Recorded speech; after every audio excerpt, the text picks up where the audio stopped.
दहेज, समाज क्या कहेगा। हमें तो आपकी बच्ची पसंद आ गई है। हमारे लड़के की कद काठी के हिसाब से देखे तो दोनों की जोड़ी बहुत अच्छी लगेगी। जैसा आप सही समझे। बेटा योगेश, तुम दोनों को अगर टाइम चाहिए तो आपस में अकेले में कुछ बात कर सकते हो। हम बाहर चले जाते हैं।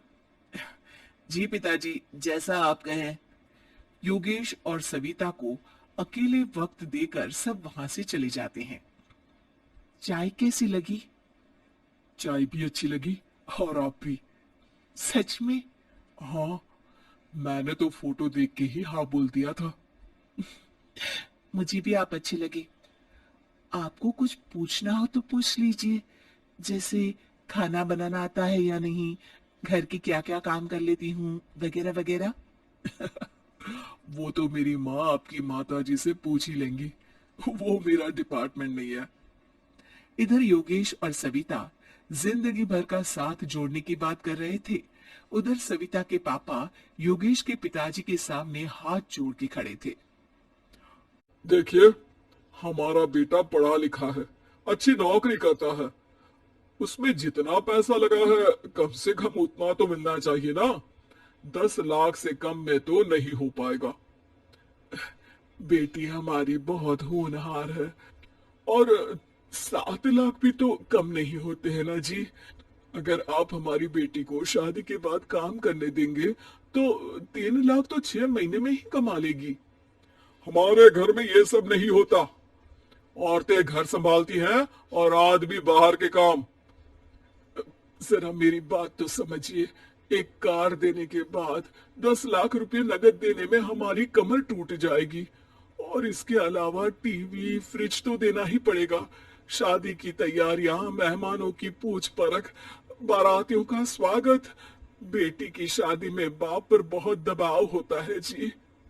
देखिए, हमारा बेटा कोई दुकान में रखी चीज नहीं है जिसके ऊपर हम भाव ताव कर सके और आप उसे कम दाम में खरीद लेंगे। 10 लाख से एक भी रुपया कम नहीं होगा।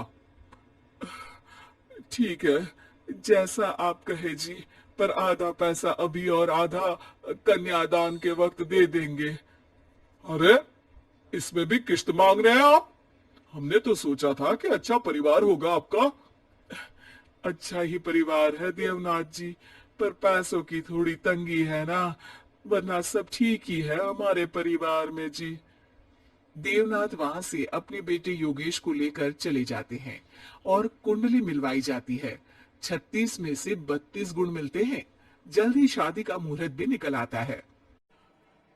अब कन्या को बुलाइए। आओ बेटी, यहाँ बैठो, योगेश की बाई और। मंत्रोच्चार शुरू करते हैं। मंगलम भगवान विष्णु मंगलम गरुड़ ध्वजा मंगलम। सविता के पापा सविता और योगेश के बीच में जाकर बैठ जाते हैं। बेटी, तेरी माँ को यहाँ बैठना था, पर तेरी विदाई नहीं देखना चाहती होगी शायद, इसीलिए पहले ही चली गई।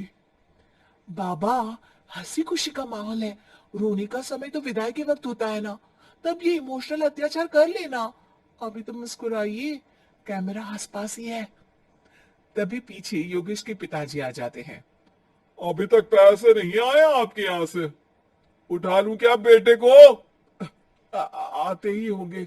मैंने अपने छोटे भाई को व्यवस्था करने के लिए कह दिया था।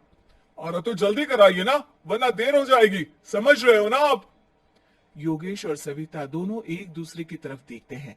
सविता चाहती है कि योगेश कुछ बोले, पर योगेश अपना मुंह दूसरी तरफ फेर लेता है। पापा, कितने पैसे की बात की है आपने? अरे बेटी, तुझे इससे क्या मतलब?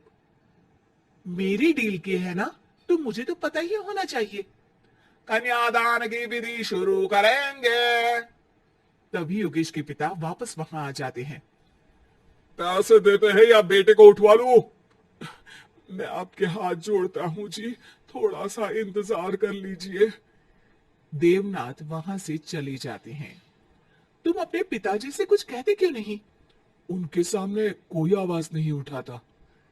ऐसा नहीं है, कोई तो उठाएगा ही। तभी वहां सविता के चाचा एक बैग लेकर आते हैं और सविता के पापा को देते हुए कहते हैं, "अब 9 लाख ही हुए।" आत्माराम इशारा करके योगेश के पिता को वहां बुलाते हैं। क्या? सिर्फ 9 लाख? बाकी 1 लाख कहाँ है? नहीं हो पाए जी, शादी के बाद कर देंगे।